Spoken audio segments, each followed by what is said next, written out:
Chapter 12. Investing. 1. Investments and markets, a brief overview. Before looking at investment planning and strategy, it is important to take a closer look at the galaxy of investments and markets where investing takes place. Understanding how markets work, how different investments work, and how different investors can use investments is critical to understanding how to begin to plan your investment goals and strategies. You have looked at using the money markets to save surplus cash for the short term. Investing is primarily about using the capital markets to invest surplus cash for the longer term. As in the money markets, when you invest in the capital markets, you are selling liquidity. The capital markets developed as a way for buyers to buy liquidity. In Western Europe, where many of our ideas of modern finance began, those early buyers were usually monarchs or members of the nobility, raising capital to finance armies and navies to conquer or defend territories or resources. Many devices and markets were used to raise capital, but the two primary methods that have evolved into modern times are the bond and stock markets. Both are discussed in greater detail in Chapter 15 and Chapter 16, but a brief introduction is provided here to give you the basic idea of what they are and how they can be used as investments. In the United States, 47% of the adult population owns stocks or bonds, most through retirement accounts. 1.1 Bonds and bond markets. Bonds are debt. The bond issuer borrows by selling a bond, promising the buyer regular interest payments and then repayment of the principal at maturity. If a company wants to borrow, it could just go to one lender and borrow. But if the company wants to borrow a lot, it may be difficult to find any one investor with the capital and the inclination to make large a loan, taking a large risk on only one borrower. In this case, the company may need to find a lot of lenders who will each lend a little money, and this is done through selling bonds. A bond is a formal contract to repay borrowed money with interest, often referred to as the coupon, at fixed intervals. Corporations and governments, example, federal, state, municipal, and foreign, borrow by issuing bonds. The interest rate on the bond may be a fixed interest rate or a floating interest rate that changes as underlying interest rates on debt of comparable companies, change. Underlying interest rates include the prime rate that banks charge their most trustworthy borrowers and the target rates set by the Federal Reserve Bank. There are many features of bonds other than the principal and interest, such as the issue price, the price you pay to buy the bond when it is first issued, and the maturity date, when the issuer of the bond has to repay you. Bonds may also be callable, redeemable before maturity, paid off early. Bonds may also be issued with various covenants or conditions that the borrower must meet to protect the bondholders, the lenders. For example, the borrower, the bond issuer, may be required to keep a certain level of cash on hand, relative to its short-term debts, or may not be allowed to issue more debt until this bond is paid off. Because of the diversity and flexibility of bond features, the bond markets are not as transparent as the stock markets. That is, the relationship between the bond and its price is harder to determine. The U.S. bond market is now more than twice the size, in dollars of capitalization, of all the U.S. stock exchanges combined, with debt of more than $27 trillion by the end of 2007. U.S. Treasury bonds are auctioned regularly to banks and large institutional investors by the Treasury Department, but individuals can buy U.S. Treasury bonds directly from the U.S. government. To trade any other kind of bond, you have to go through a broker. The brokerage firm acts as a principal or dealer, buying from or selling to investors, or as an agent for another buyer or seller. 1.2 Stocks and stock markets. Stocks or equity securities are shares of ownership. When you buy a share of stock, you buy a share of the corporation. The size of your share of the corporation is proportional to the size of your stock holding. Since corporations exist to create profit for the owners, when you buy a share of the corporation, you buy a share of its future profits. You are literally sharing in the fortunes of the company.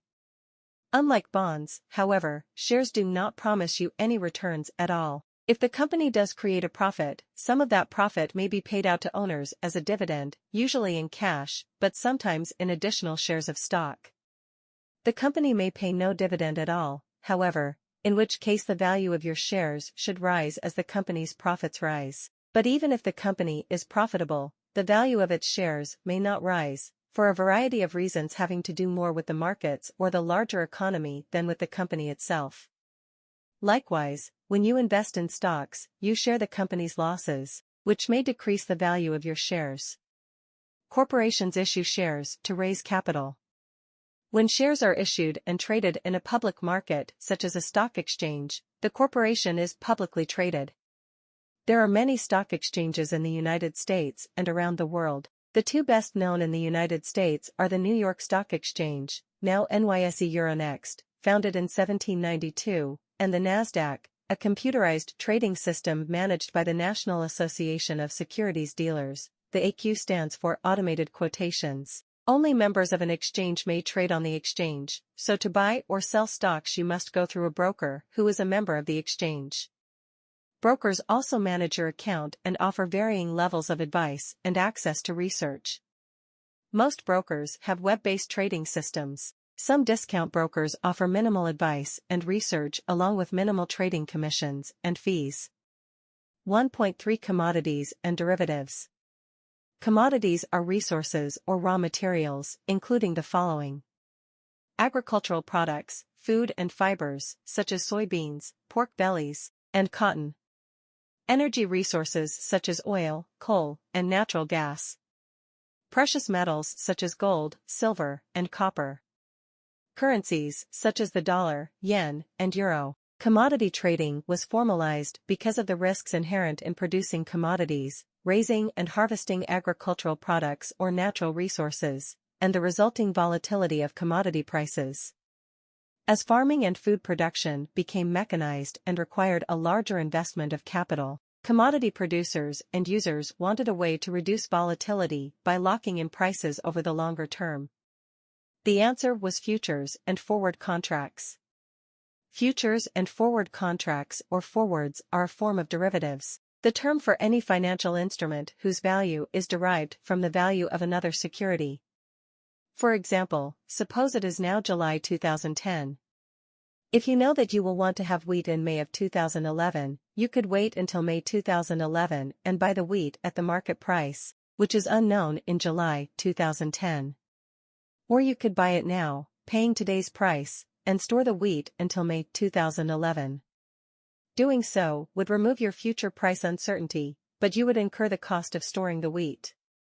Alternatively, you could buy a futures contract for May 2011 wheat in July 2010. You would be buying May 2011 wheat at a price that is now known to you, as stated in the futures contract, but you will not take delivery of the wheat until May 2011. The value of the futures contract to you is that you are removing the future price uncertainty without incurring any storage costs.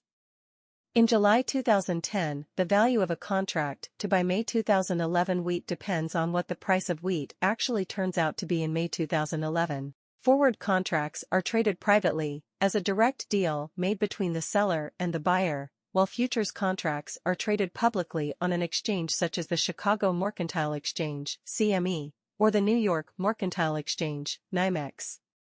When you buy a forward contract for wheat, for example, you are literally buying future wheat that doesn't yet exist. Buying it now, you avoid any uncertainty about the price, which may change.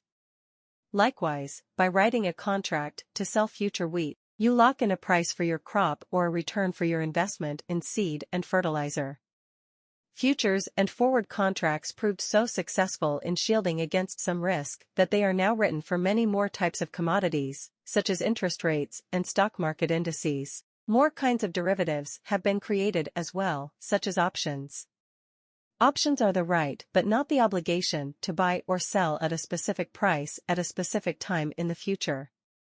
Options are commonly written on shares of stock as well as on stock indices, interest rates, and commodities. Derivatives such as forwards, futures, and options are used to hedge or protect against an existing risk or to speculate on a future price. For a number of reasons, commodities and derivatives are more risky than investing in stocks and bonds and are not the best choice for most individual investors. 1.4 Mutual funds, index funds, and exchange-traded funds. A mutual fund is an investment portfolio consisting of securities that an individual investor can invest in all at once without having to buy each investment individually. The fund thus allows you to own the performance of many investments while actually buying and paying the transaction cost for buying only one investment. Mutual funds have become popular because they can provide diverse investments with a minimum of transaction costs. In theory, they also provide good returns through the performance of professional portfolio managers. An index fund is a mutual fund designed to mimic the performance of an index, a particular collection of stocks or bonds whose performance is tracked as an indicator of the performance of an entire class or type of security. For example, the Standard & Poor's (S&P) 500 is an index of the 500 largest publicly traded corporations, and the famous Dow Jones Industrial Average is an index of 30 stocks of major industrial corporations. An index fund is a mutual fund invested in the same securities as the index and so requires minimal management and should have minimal management fees or costs. Mutual funds are created and managed by mutual fund companies or by brokerages or even banks. To trade shares of a mutual fund, you must have an account with the company, brokerage, or bank. Mutual funds are a large component of individual retirement accounts and of defined contribution plans. Mutual fund shares are valued at the close of trading each day, and orders placed the next day are executed at that price until it closes. An exchange-traded fund, ETF, is a mutual fund that trades like a share of stock in that it is valued continuously throughout the day, and trades are executed at the market price.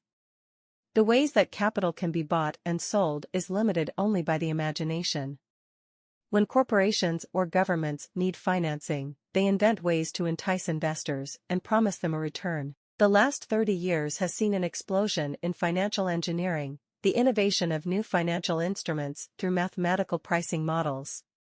This explosion has coincided with the ever-expanding powers of the computer, allowing professional investors to run the millions of calculations involved in sophisticated pricing models. The Internet also gives amateurs instantaneous access to information and accounts.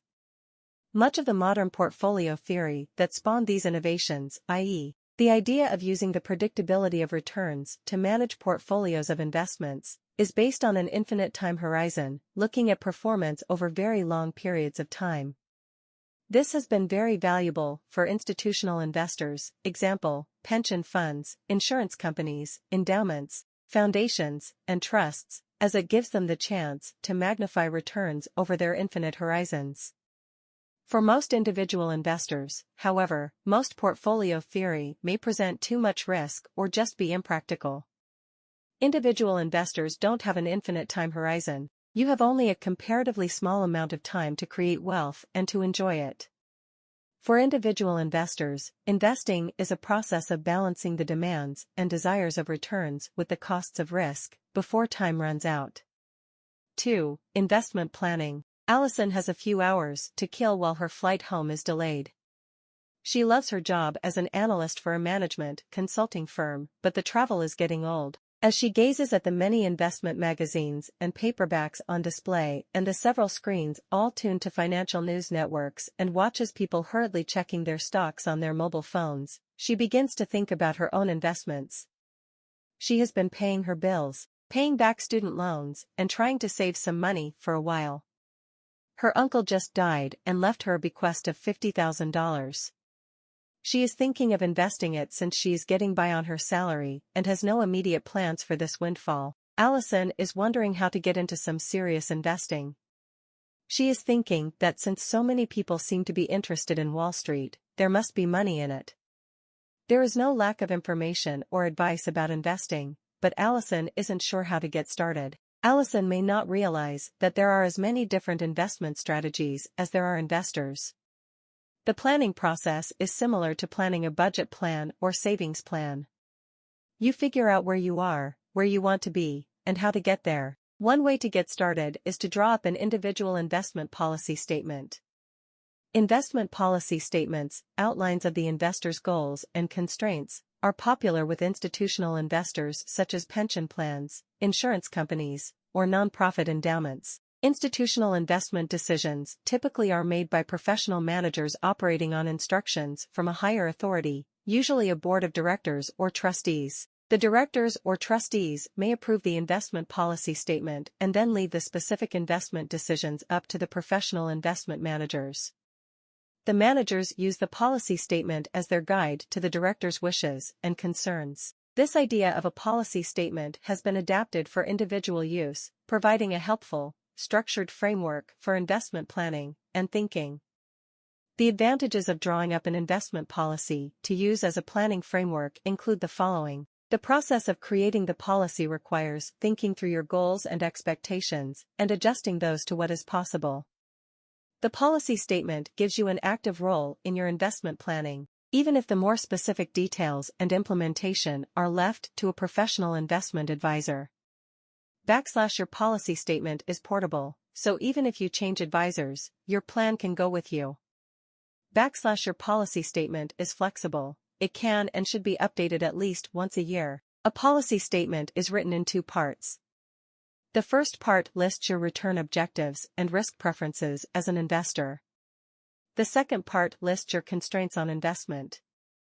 It sometimes is difficult to reconcile the two parts.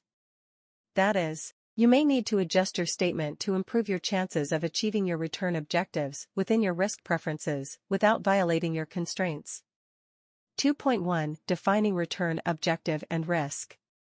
Defining return objectives is the process of quantifying the required annual return, example, 5%, 10%, necessary to meet your investment goals. If your investment goals are vague, example, to increase wealth, then any positive return will do. Usually, however, you have some specific goals, for example, to finance a child's or grandchild's education, to have a certain amount of wealth at retirement, to buy a sailboat on your 50th birthday, and so on.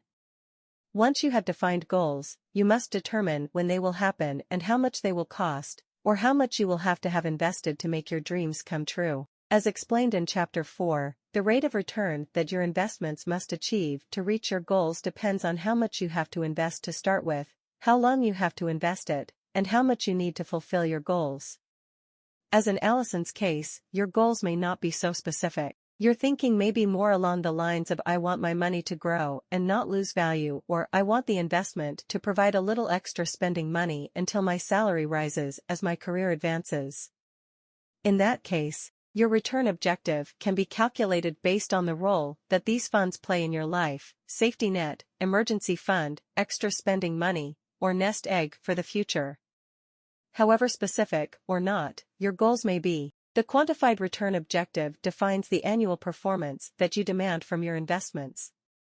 Your portfolio can then be structured. You can choose your investments such that it can be expected to provide that performance. If your return objective is more than can be achieved given your investment and expected market conditions, then you know to scale down your goals, or perhaps find a different way to fund them. For example, if Allison wanted to stop working in 10 years and start her own business, she probably would not be able to achieve this goal solely by investing her $50,000 inheritance, even in a bull-up market earning higher rates of return.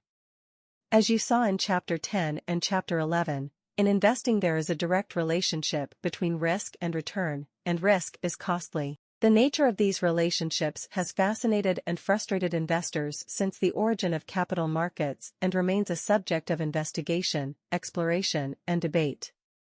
To invest is to take risk. To invest is to separate yourself from your money through actual distance. You literally give it to someone else, or through time. There is always some risk that what you get back is worth less, or costs more than what you invested, a loss, or less than what you might have had if you had done something else with your money, opportunity cost. The more risk you are willing to take, the more potential return you can make, but the higher the risk, the more potential losses and opportunity costs you may incur. Individuals have different risk tolerances. Your risk tolerance is your ability and willingness to assume risk. Your ability to assume risk is based on your asset base, your time horizon, and your liquidity needs. In other words, your ability to take investment risks is limited by how much you have to invest, how long you have to invest it, and your need for your portfolio to provide cash, for use rather than reinvestment, In the meantime, your willingness to take risk is shaped by your personality, your experiences, and your knowledge and education. Attitudes are shaped by life experiences, and attitudes toward risk are no different. Figure 12.7 shows how your level of risk tolerance develops. Investment advisors may try to gauge your attitude toward risk by having you answer a series of questions on a formal questionnaire or by just talking with you about your investment approach. For example, an investor who says, "It's more important to me to preserve what I have than to make big gains in the markets," is relatively risk-averse. The investor who says, "I just want to make a quick profit," is probably more of a risk seeker. Once you have determined your return objective and risk tolerance, i.e., what it will take to reach your goals and what you are willing and able to risk to get there, you may have to reconcile the two. You may find that your goals are not realistic unless you are willing to take on more risk. If you are unwilling or unable to take on more risk, you may have to scale down your goals. 2.2 Defining constraints. Defining constraints is a process of recognizing any limitation that may impede or slow or divert progress toward your goals. The more you can anticipate and include constraints in your planning, the less likely they will throw you off course. Constraints include the following: liquidity needs, time available, tax obligations, legal requirements, unique circumstances. Liquidity needs, or the need to use cash, can slow your progress from investing because you have to divert cash from your investment portfolio in order to spend it. In addition, you will have ongoing expenses from investing. For example, you will have to use some liquidity to cover your transaction costs such as brokerage fees and management fees. You may also wish to use your portfolio as a source of regular income or to finance asset purchases, such as the down payment on a home or a new car or new appliances. While these may be happy transactions for you, for your portfolio they are negative events, because they take away value from your investment portfolio. Since your portfolio's ability to earn return is based on its value, whenever you take away from that value, you are reducing its ability to earn. Time is another determinant of your portfolio's earning power. The more time you have to let your investments earn, the more earnings you can amass. Or, the more time you have to reach your goals, the more slowly you can afford to get there, earning less return each year but taking less risk as you do. Your time horizon will depend on your age and life stage and on your goals and their specific liquidity needs. Tax obligations are another constraint, because paying taxes takes value away from your investments. Investment value may be taxed in many ways, as income tax, capital gains tax, property tax, estate tax, or gift tax, depending on how it is invested, how its returns are earned, and how ownership is transferred if it is bought or sold. Investors typically want to avoid, defer, or minimize paying taxes, and some investment strategies will do that better than others. In any case, your individual tax liabilities may become a constraint in determining how the portfolio earns to best avoid, defer, or minimize taxes. Legalities also can be a constraint if the portfolio is not owned by you as an individual investor but by a personal trust or a family foundation. Trusts and foundations have legal constraints defined by their structure. Unique circumstances refer to your individual preferences, beliefs, and values as an investor.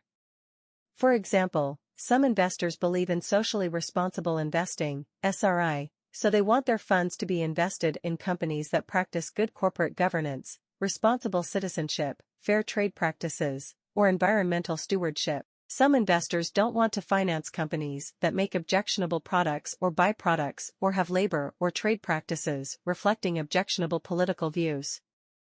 Divestment is the term for taking money out of investments. Grassroots political movements often include divestiture campaigns, such as student demands that their universities stop investing in companies that do business with non-democratic or oppressive governments. Socially responsible investment is the term for investments based on ideas about products or businesses that are desirable or objectionable. These qualities are in the eye of the beholder, however, and vary among investors. Your beliefs and values are unique to you and to your circumstances in investing and may change over time. Having mapped out your goals and determined the risks you are willing to take, and having recognized the limitations you must work with, You and/or investment advisors can now choose the best investments. Different advisors may have different suggestions based on your investment policy statement. The process of choosing involves knowing what returns and risks investments have produced in the past, what returns and risks they are likely to have in the future, and how the returns and risks are related, or not, to each other. 3. Measuring return and risk. You want to choose investments that will combine to achieve the return objectives and level of risk that's right for you. But how do you know what the right combination will be?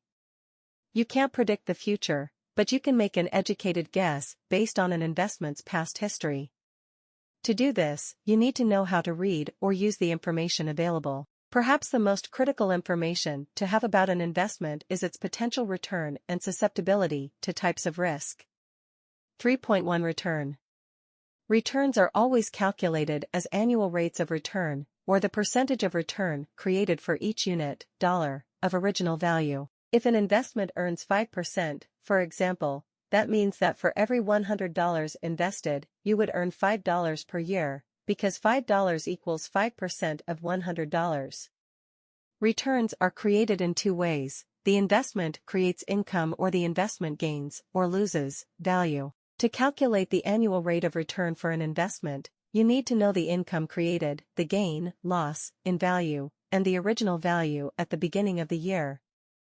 The percentage return can be calculated as in Figure 12.8. Note that if the ending value is greater than the original value, then ending value minus original value 0 is greater than 0, and you have a gain that adds to your return. If the ending value is less, then ending value minus original value 0 is less than 0, and you have a loss that detracts from your return. If there is no gain or loss, if ending value minus original value equals 0 is the same, then your return is simply the income that the investment created. For example, if you buy a share of stock for $100, and it pays no dividend, and a year later the market price is $105, then your return equals 0 plus 105 minus 100, divided by 100 is equal to 5 divided by 100 equals 5%. If the same stock paid a dividend of $2, then your return equals 2 plus 105 minus 100, divided by 100 is equal to 7 divided by 100 equals 7%. If the information you have shows more than 1 year's results, you can calculate the annual return using what you learned in Chapter 4 about the relationships of time and value. For example, if an investment was worth $10,000 5 years ago and is worth $14,026 today, then $10,000 times open parenthesis 1 plus or close parenthesis to the power of 5 equals $14,026.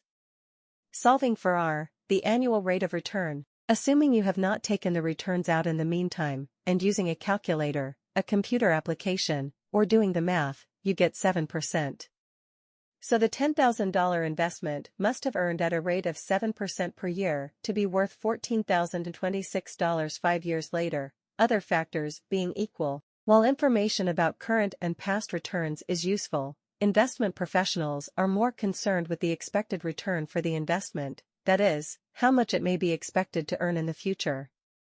Estimating the expected return is complicated because many factors, i.e., current economic conditions, industry conditions, and market conditions, may affect that estimate. For investments with a long history, a strong indicator of future performance may be past performance. Economic cycles fluctuate, and industry and firm conditions vary, but over the long run, an investment that has survived has weathered all those storms. So you could look at the average of the returns for each year. There are several ways to do the math, but if you look at the average return for different investments of the same asset class or type, example, stocks of large companies, you could compare what they have returned, on average, over time.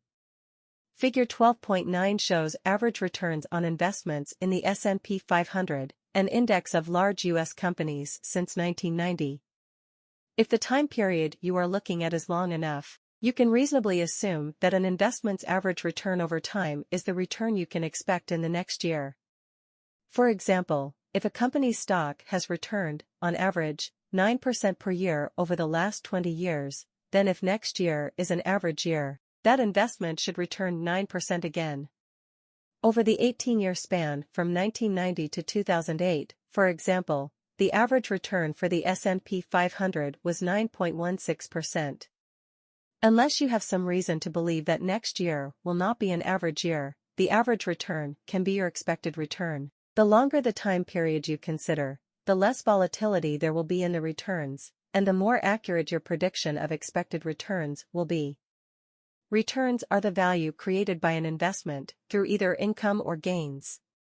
Returns are also your compensation for investing, for taking on some or all of the risk of the investment, whether it is a corporation, government, parcel of real estate, or work of art. Even if there is no risk, you must be paid for the use of liquidity that you give up to the investment by investing. Returns are the benefits from investing, but they must be larger than its costs. There are at least two costs to investing: the opportunity cost of giving up cash and giving up all your other uses of that cash until you get it back in the future, and the cost of the risk you take, the risk that you won't get it all back. 3.2 Risk. Investment risk is the idea that an investment will not perform as expected, that its actual return will deviate from the expected return. Risk is measured by the amount of volatility, that is, the difference between actual returns and average, expected, returns. This difference is referred to as the standard deviation. Returns with a large standard deviation, showing the greatest variance from the average, have higher volatility and are the riskier investments. As Figure 12.9 shows, an investment may do better or worse than its average. Thus, standard deviation can be used to define the expected range of investment returns. For the S&P 500, for example, the standard deviation from 1990 to 2008 was 19.54%. So, in any given year, the S&P 500 is expected to return 9.16%, but its return could be as high as 67.78% or as low as -49.46%, based on its performance during that specific period. What risks are there? What would cause an investment to unexpectedly over or underperform? Starting from the top, the big picture, and working down, there are economic risks, industry risks, company risks, asset class risks, market risks. Economic risks are risks that something will upset the economy as a whole.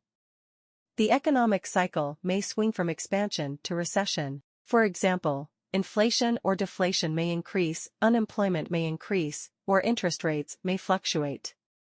These macroeconomic factors affect everyone doing business in the economy. Most businesses are cyclical, growing when the economy grows and contracting when the economy contracts. Consumers tend to spend more disposable income when they are more confident about economic growth and the stability of their jobs and incomes. They tend to be more willing and able to finance purchases with debt or with credit, expanding their ability to purchase durable goods. So, demand for most goods and services increases as an economy expands, and businesses expand too. An exception is businesses that are counter-cyclical. Their growth accelerates when the economy is in a downturn and slows when the economy expands. For example, low-priced fast food chains typically have increased sales in an economic downturn because people substitute fast food for more expensive restaurant meals as they worry more about losing their jobs and incomes. Industry risks usually involve economic factors that affect an entire industry or developments in technology that affect an industry's markets. An example is the effect of a sudden increase in the price of oil, a macroeconomic event, on the airline industry. Every airline is affected by such an event, as an increase in the price of airplane fuel increases airline costs and reduces profits. An industry such as real estate is vulnerable to changes in interest rates. A rise in interest rates, for example, makes it harder for people to borrow money to finance purchases, which depresses the value of real estate. Company risk refers to the characteristics of specific businesses or firms that affect their performance, making them more or less vulnerable to economic and industry risks. These characteristics include how much debt financing the company uses, how well it creates economies of scale, how efficient its inventory management is, how flexible its labor relationships are, and so on. The asset class that an investment belongs to can also bear on its performance and risk. Investments, assets, are categorized in terms of the markets they trade in. Broadly defined, asset classes include corporate stock or equities, shares in public corporations, domestic or foreign, bonds or the public debts of corporation or governments, commodities or resources, example, oil, coffee, or gold, derivatives or contracts based on the performance of other underlying assets, real estate, both residential and commercial, fine art and collectibles, example, stamps, coins, baseball cards, or vintage cars. Within those broad categories, there are finer distinctions. For example, corporate stock is classified as large cap, mid cap, or small cap, depending on the size of the corporation as measured by its market capitalization, the aggregate value of its stock. Bonds are distinguished as corporate or government and as short-term, intermediate-term, or long-term, depending on the maturity date. Risks can affect entire asset classes. Changes in the inflation rate can make corporate bonds more or less valuable, for example, or more or less able to create valuable returns. In addition, changes in a market can affect an investment's value. When the stock market fell unexpectedly and significantly, as it did in October of 1929, 1987, and 2008, all stocks were affected, regardless of relative exposure to other kinds of risk. After such an event, the market is usually less efficient or less liquid, that is, there is less trading and less efficient pricing of assets, stocks, because there is less information flowing between buyers and sellers. The loss in market efficiency further affects the value of assets traded. As you can see, the link between risk and return is reciprocal. The question for investors and their advisors is, how can you get higher returns with less risk? 4. Diversification, return with less risk. Every investor wants to maximize return, the earnings or gains from giving up surplus cash. And every investor wants to minimize risk, because it is costly. To invest is to assume risk, and you assume risk expecting to be compensated through return. The more risk assumed, the more the promised return. So, to increase return, you must increase risk. To lessen risk, you must expect less return. But another way to lessen risk is to diversify, to spread out your investments among a number of different asset classes. Investing in different asset classes reduces your exposure to economic, asset class, and market risks. Concentrating investment concentrates risk. Diversifying investments spreads risk by having more than one kind of investment and thus more than one kind of risk. To truly diversify, you need to invest in assets that are not vulnerable to one or more kinds of risk. For example, you may want to diversify between cyclical and counter-cyclical investments, reducing economic risk. Among different sectors of the economy, reducing industry risks. Among different kinds of investments, reducing asset class risk. Among different kinds of firms, reducing company risks. To diversify well, you have to look at your collection of investments as a whole, as a portfolio, rather than as a gathering of separate investments. If you choose the investments well, if they are truly different from each other, the whole can actually be more valuable than the sum of its parts. 4.1 Steps to Diversification. In traditional portfolio theory, there are 3 levels or steps to diversifying: capital allocation, asset allocation, and security selection. Capital allocation is diversifying your capital between risky and riskless investments. A riskless asset is the short-term, less than 90-day, U.S. Treasury bill. Because it has such a short time to maturity, it won't be much affected by interest rate changes, and it is probably impossible for the U.S. government to become insolvent, go bankrupt, and have to default on its debt within such a short time. The capital allocation decision is the first diversification decision. It determines the portfolio's overall exposure to risk, or the proportion of the portfolio that is invested in risky assets. That, in turn, will determine the portfolio's level of return. The second diversification decision is asset allocation, deciding which asset classes, and therefore which risks and which markets, to invest in. Asset allocations are specified in terms of the percentage of the portfolio's total value that will be invested in each asset class. To maintain the desired allocation, the percentages are adjusted periodically as asset values change. Figure 12.11 shows an asset allocation for an investor's portfolio. Asset allocation is based on the expected returns and relative risk of each asset class and how it will contribute to the return and risk of the portfolio as a whole. If the asset classes you choose are truly diverse, then the portfolio's risk can be lower than the sum of the assets' risks. One example of an asset allocation strategy is life cycle investing, changing your asset allocation as you age. When you retire, for example, and forego income from working, you become dependent on income from your investments. As you approach retirement age, therefore, you typically shift your asset allocation to less risky asset classes to protect the value of your investments. Security selection is the third step in diversification, choosing individual investments within each asset class. Here is the chance to achieve industry or sector and company diversification. For example, if you decided to include corporate stock in your portfolio, asset allocation, you decide which corporation stock to invest in. Choosing corporations in different industries, or companies of different sizes or ages, will diversify your stock holdings.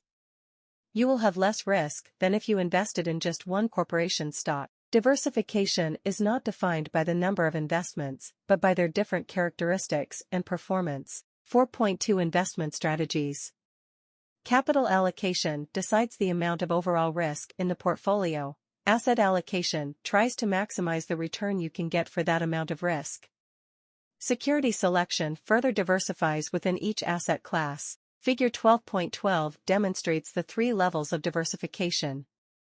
Just as life cycle investing is a strategy for asset allocation, investing in index funds is a strategy for security selection. Indexes are a way of measuring the performance of an entire asset class by measuring returns for a portfolio containing all the investments in that asset class. Essentially, the index becomes a benchmark for the asset class, a standard against which any specific investment in that asset class can be measured. An index fund is an investment that holds the same securities as the index, so it provides a way for you to invest in an entire asset class without having to select particular securities. For example, if you invest in the S&P 500 index fund, you are investing in the 500 largest corporations in the United States, the asset class of large corporations. There are indexes and index funds for most asset classes.